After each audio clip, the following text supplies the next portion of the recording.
It's an academic and applied discipline that involves the scientific study of mental functions and behaviors. Or to put it more simply, today we're gonna talk about your mind. This is psychology.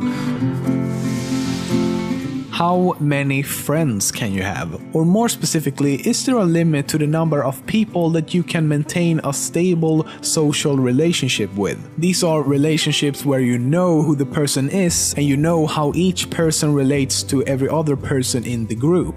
And no, not Facebook friends. Turns out that there is a limit. Would be pretty awkward if I brought this up otherwise. It's something called Dunbar's number, and the limit is 150 people.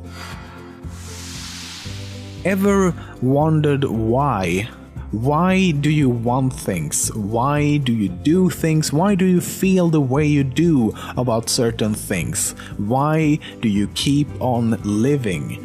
Turns out that psychology more or less has the answer to all of these questions. Enter the world of dopamine. Dopamine was discovered in Sweden in 1958 and is created in various parts of our brains. It's critical in all sorts of brain functions such as thinking, moving, sleeping, mood, attention, motivation, seeking, and reward. Basically, in its simplest form, dopamine is a want system. It is what keeps us motivated to move through the world, learn, and survive. Research on rats, for example, show that if you destroy dopamine neurons, rats can still walk, chew, and swallow, but will starve to death even when food is right next to them. They have basically lost all desire to eat. Take this example, you're walking through a public square, you're looking around and suddenly see a friend in the crowd. The friend recognizes you, but even though you for a moment is looking right at him, you do not recognize him. Only when your friend stops and says hello, do you realize you just looked right at him and somehow you still missed it. This is because you can only think of one thing at a time.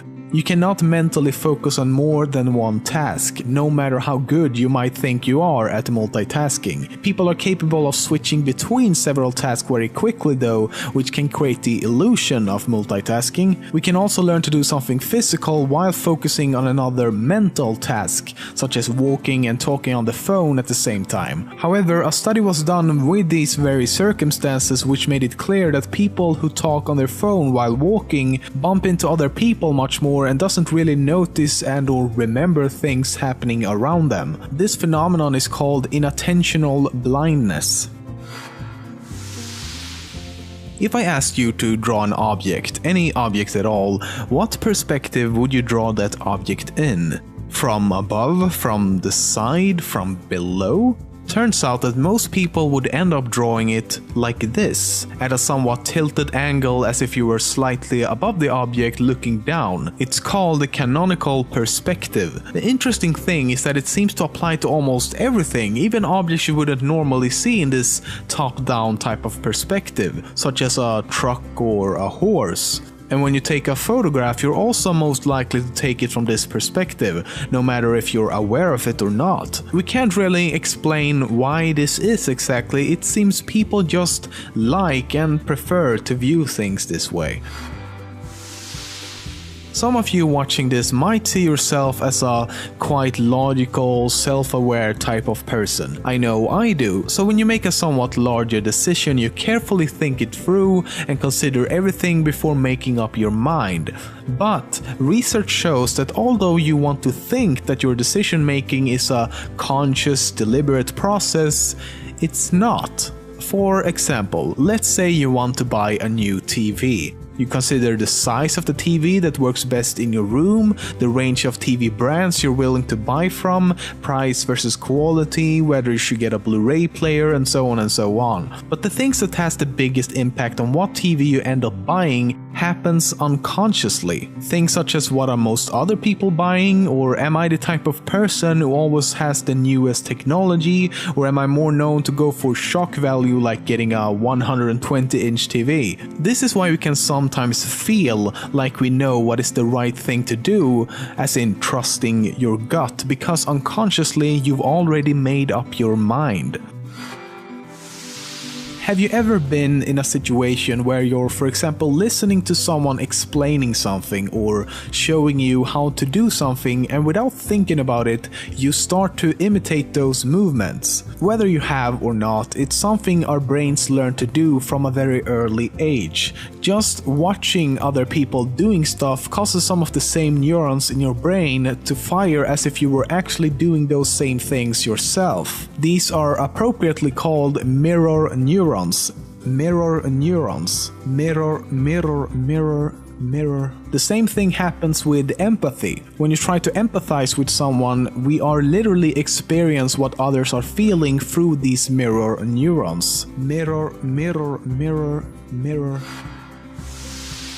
If you want someone to try something new and different, it will work best if you make them happy first. Studies have shown that when people are sad or scared, they want what is familiar.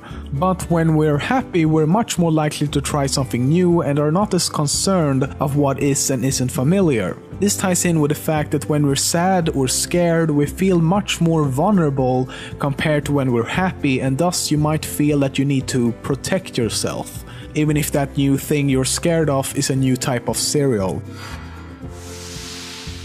Among my family and friends, I wouldn't say I'm really known to have the best or most accurate memory all of the time, but here is something I can at least use in my own defense. Memories are not stored like a movie or image like it would be on a hard drive that is ready for use whenever you need it. Instead, memories are actually reconstructed every single time we think of them. But this reconstruction sometimes gets similar events mixed up and sometimes even makes stuff up.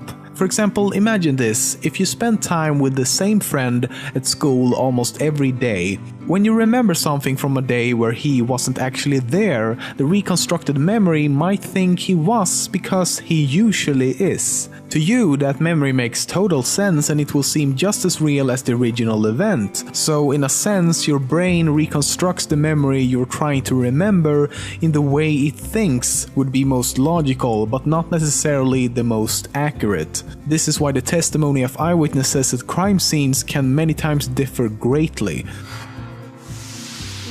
One thing to keep in mind about, everything I've talked about in this video and a lot of the research you'll find about psychology overall is that most of it is being tested on Western audiences. By Western, I mainly mean the US and Europe.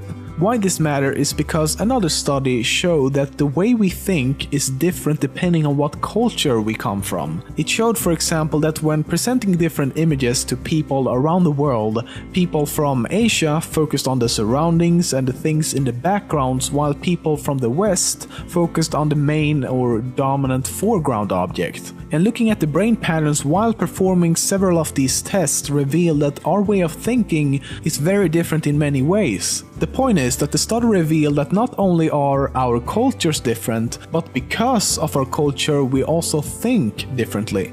No wonder people can't get along.